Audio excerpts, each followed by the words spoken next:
welcome back to Upnerd. It is variety time. And I'm not alone. This past week, we discussed the X-Files on top 3, bottom 3, and I wanted to revisit a couple things with our X-Files expert, Abby. You mentioned a few times that the episodes on the top and the bottom wouldn't necessarily be your picks. You don't necessarily need to know the episode titles or anything like that, but which episodes weren't on there specifically that you would want on either the top or bottom? It's a really interesting question because I frankly, I was not expecting to see the bottom 3 episodes be from the core seasons of X-Files 1 to 7. That was quite a surprise. Best episodes, the only one that really surprised me was the third one that we talked about, the Anasazi. I know people like it. It would not have been my pick either for what my favorite episode would be or what I think the fans would have picked as well. So it's a bit unusual. On IMDb, it ended up being the top rated mythology episode too. So because season 4, last episode of that season and subsequent first episode of the 5th season exist where Scully's having a bad time. And that's like kind of top for a lot of people. I would have expected to see more out of season 4 and possibly season 5. Because then you're in the swing of things with X-Files. It's almost every episode in those 2 seasons are just incredible episodes of television. Season 3 as well, which makes it the highest rated season. But it comes back to that age-old question of, am I out of touch? No, it's the children who must be wrong. Because I would not have put those episodes where they were. Almost anything from the revival, seasons 10 and 11, which came 10 years after the show had stopped airing originally. Much longer than that. In the bottom, I would have much rather watched even the worst of them, first-person shooter. I would have much rather watched first-person shooter than a variety of the weird ones. There's one in the revival, and it's the season opener where it was literally the whole past season was just Scully's dream. They've written themselves into a corner. Like, how do you... That was bad. That's the season 11 premiere where essentially season 10 was a fever dream because they had a virus that was altering everybody / killing them. It was not good. Well, pre-COVID too. Yeah, it's wild. Like it's wild. It's just wild to me, which I've had a couple of times I've spoken to you privately in the comfort of our own home about it, but it makes me wonder about whether or not IMDb is useful if you're actually trying to get useful information from it.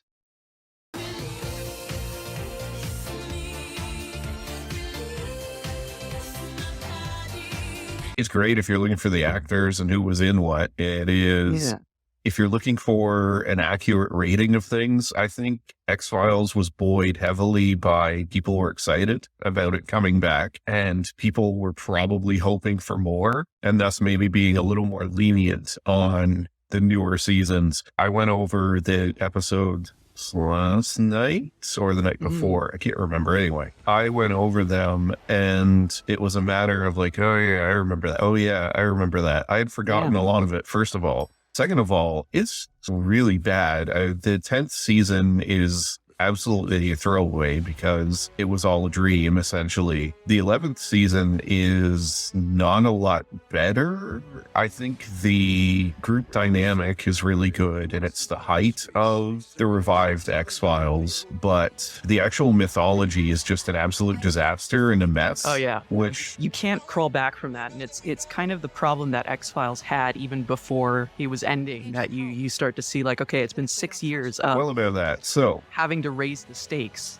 You can't raise them any higher. You shot a man in the face with a rocket. He's not alive. I'm sorry. He'd been near death. So badly burned, they were having to reconstruct his entire face. Someone help me! I'm still alive, only I'm very badly burned.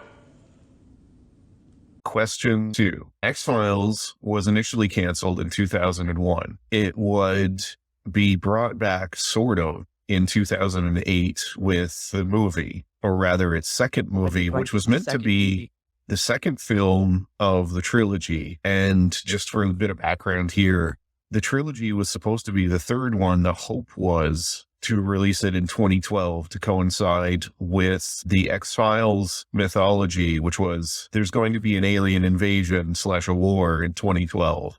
And the third Wasn't movie, that also the Mayan calendar year? Yes. And the third movie was supposed to show that, and it just never happened. The second movie was in development hell for 6 years, and it released in 2008 to a dull thud. Now, I think, by the way, part of that is they made the baffling choice that it's essentially an elongated one-off. Like, it just dealt with the X-Files. Like, it didn't have anything to do with the mythology. And then because of that, they wouldn't be able to / get the chance to hit the 2012 date. Fast forward to 2016, for whatever reason, the streaming numbers have been really good for X-Files all of a sudden, and they decide to revive the show for 6 episodes miniseries. And then we get the season afterwards to try to clear it up. The revived show, the 6 episodes, they started out strong in terms of ratings, then absolutely plummeted in the back half. And then the final season it did not do well at all. I mean, you and I have talked about this. Gillian Anderson seems to have hated it, and just nobody seems to want to go back anymore. So, well, I don't blame her, but for different reasons than you're probably thinking. I want to talk about this because this is interesting. So Gillian Anderson's team were offered less money to come back than David Duchovny. Yes. You shared in a recent article that you were initially offered half of David Duchovny's pay for the recent X-Files revival. How did you find that out, and what was your immediate reaction? That was your right. That was your reaction. My agent told me. Is it true? Yeah. Yes. No. Yeah.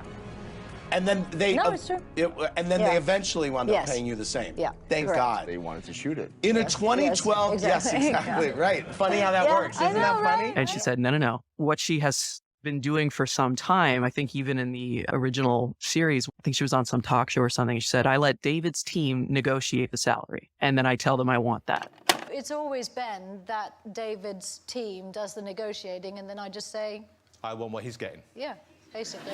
It's kind of powerful, because not only was David Duchovny not there for 20% of the X-Files, and she was the one that was really keeping it going, but it's also been several years. Frankly, her star, she's starring in The Fall, she's doing other stuff, she's doing incredible work. Her star is now eclipsing David Duchovny's a little bit. Yes. Chris Carter, who created the X-Files and who also was very heavily involved in the revival, also kind of has a thing about women and getting them pregnant. He's taken an alien embryo out. So there's now an alien embryo on the table. I knew it would come to this. I was hoping it wouldn't, but I knew it would. I'm going to get everyone in this building pregnant. Which it's so weird. You think of the X-Files as this show that was part of a time and important to a movement where we wanted to get more women into sciences. We wanted women to be equal in male-dominated places. And Scully was a large part of that. And Scully's defining character for probably about half of the series was she either wants to get pregnant, she is pregnant, she has a baby, she needs to protect the baby, she gives up the baby, she gets pregnant again. Canonically, a 50-year-old character. The revival series, by the way, just to specify. Just pregnant. Again, it's crazy. It's crazy. So back to the question at hand. My question was, go back a little bit to about, we'll say, 2010. Does younger Abby think X-Files needs any type of revival? Should it have been brought back, or should it have just sort of ended in 2001 with the 9 years and 1 movie, and then subsequently getting the second one in 2008? Did you see it in theaters, by the way? I did see it in theaters. I went with my paramour at the time, and we very wisely did a double feature. So we went to go see the X-Files I Want to Believe, which was the second X-Files movie. Yes. Watch that first, and that's key. So you go watch that first, and then you go one theater over and you watch the new Will Ferrell comedy Step Brothers. Mm-hmm. And then that actually leaves you with a good feeling after having come out of the theater. I remember remarking, because there was a little bit of time in between those two movies, and we just went for a walk around the theater. And I remember telling him that watching that movie was like going back to your hometown after you haven't been there for a while and finding out that everything has changed, but nothing has changed. It's like going back to see the kid who you thought would make it is working some dead end job and hasn't applied himself. It's a shell of what it was. You also have to remember that there have always been some X-Files kind of. They tried to make it work with a series of comics. They tried to do a season 10, I think even a season 11 in the comics. And that was kind of interesting. And that might have worked, but nobody needed it or wanted it. And I was surprised when you said that they came back because the streaming numbers were good, because at the time, it very much felt to me that they came back because television was losing out to the streaming services. Fox needs something. Fox needs eyeballs. What does Fox have? It was a little bit of both. Yeah. You got to keep in mind, I'm 16 when season 9 of the X-Files, the last season of the original run, was airing. I remember borrowing a VHS tape of one of the episodes from my physics teacher at the time. I'm still not terribly wise to the way the world works, even though I think I am because I'm 16. And then X-Files has kind of followed me in my development towards adulthood in a lot of ways. It originated as, okay, here's a role model. I can comport myself like Scully. I can speak eloquently and do stuff and not just sit around and fart all day. And then the movie comes up and it's that realization that things are changing and that people don't always do things for the right reason. Like they do things because money and because it works, sort of. Then the revival. I was not cautiously optimistic. I was trying to be cautiously neutral because I was kind of looking forward to the second movie and it didn't pan out. So fool me once, shame on you. Try to fool me a second time with a dream within a dream. See what you can't. I won't be fooled again. In a lot of ways, the second movie was meant as sort of as a proof of concept for the third movie that I mentioned.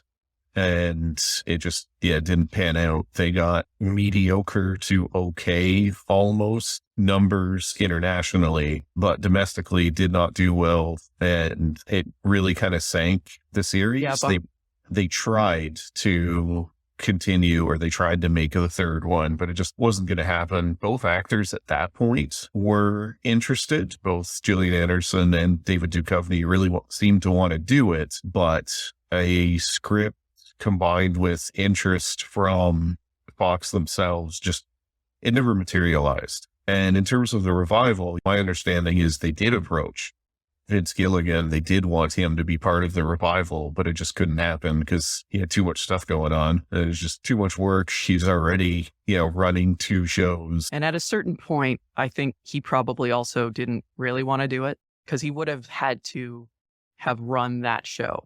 But that's Chris Carter's show. That's Chris Carter created it. I don't know. He likes being part of a writer's room. But yeah, the back end of the X-Files is it's mostly just Chris Carter, and I think it's Scoffnitz is the last name of the fellow who wrote the movies. So they're both sort of the central writers. At a certain point, when you can't get all of the people involved back, there is the question of, should you do it? And the answer in this case was probably not, because they really didn't add anything to the series at all. So, final question. Could you do the X-Files today? You and I have talked about this a few times. Things have changed quite a bit. The general premise of the show is built around both mythical creatures, mythology, and conspiracy, all of which are things that are still around today, some of which is more difficult, i.e. the mythology and creatures, because everybody's running around with a camera in their pocket. But could you, or even should you, do it today? I think we all just been through some stuff in the past couple of years. I think it's way too raw. I think there's a little bit of fatigue, because keep in mind, while X-Files was running, there were other shows that were trying to be X-Files, right? Supernatural, which ends up running for 15 years? Can I help you boys? No, sir. We were just leaving. Agent Mulder? Agent Scully? It's got its own thing going on, so people can kind of get their kicks in terms of monster of the week stuff from there. You've got shows like Fringe. A whole bunch of stuff was trying to hop on the X-Files bandwagon, and some of it was good in its own right. X-Files itself attempted to spin-offs as well, too. Yeah. Oh, God, that's right. I forgot about the Lone Gunman. And Millennium. Yeah, they tried to spin off Millennium, which I don't think that was actually... Was that a spin-off? Yes, set in the same universe, same world. Surprise. Remember Harsh Realm? Chris Carter's Harsh Realm? Vaguely, yeah. It's something about being in a virtual reality thing. I'm going to have to look that up. Maybe we'll top 3, bottom 3 Harsh Realm. Ooh. And then there was the Lone Gunman spinoff, which, yeah, it's cute. It's a little 3 nerd burgers going around having nerd burger adventures. Who died in the X-Files. Also, their show was canceled, so they were okay to die. The problem is, so I think you could do kind of a funny, like, somebody just goes around the country and he's like a professional monster hunter or something like that. Like he's just a traveling salesman type of guy. He's just independently wealthy, and this is what he wants to do with his life. He wants to find a real monster. Maybe he does, maybe he doesn't, or she. I don't think X-Files at the time that it started in the 90s, early 2000s, X-Files is pre 9/11 in significant ways. So in the 90s, did we all think the government was up to something? Yeah. But like, you know, once 9/11 happened, it really opened up, I think, most of our eyes to the fact that there's not really, you know, some sort of competent shadow conspiracy that's keeping us all down. It's just normal human stuff. It's just normal human competence, incompetence. The true conspiracy is just billionaires. Billionaires are the problem. And that even if you had this kind of enormous conspiracy, how would you keep it from being visible? And that's the thing. In the prior administration, in 45's administration, he just told us everything that he was going to do, right? Like he would just show it to people.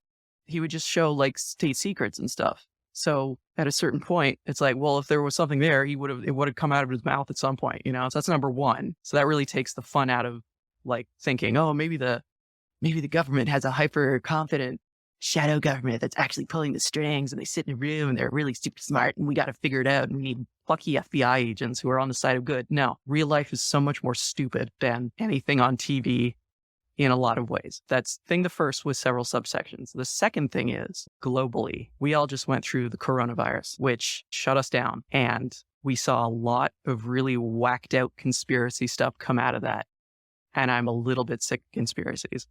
And even I, who, you know, enjoys the X-Files, I don't want that anywhere near me. I don't want it in my TV shows. I don't want it in movies. I don't want to hear about it.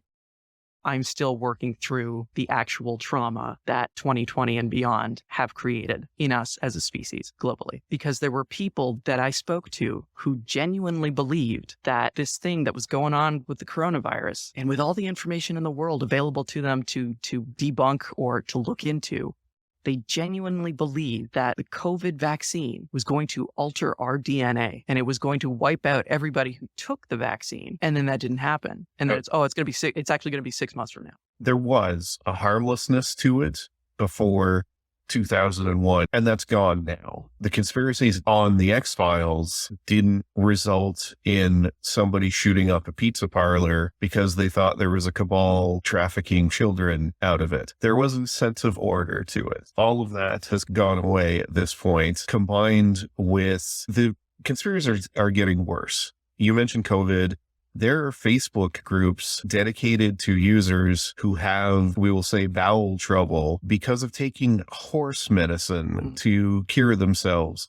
There are entire groups. There are scores of people with this because they thought the vaccine was going to change them or give them magnetism or whatever, which, by the way, magnetism would be awesome. Has nobody seen X-Men or Red X-Men? I would take Magneto's powers in a heartbeat. There was a harmlessness to all of it. And now I joked with you that every week Mulder would get sent out between 2008 to 2016 because Change.org got 60,000 signatures and he's got to go find the president's birth certificate because they think he's an alien from Kenya. It's so stupid. We got progressively dumber. Yeah. And a series like The X-Files, which wanted to take science at least a little bit seriously, I don't know that it works right now, or at least it wouldn't work for a large subsection of people. And so that's why, I don't feel like you could do it today.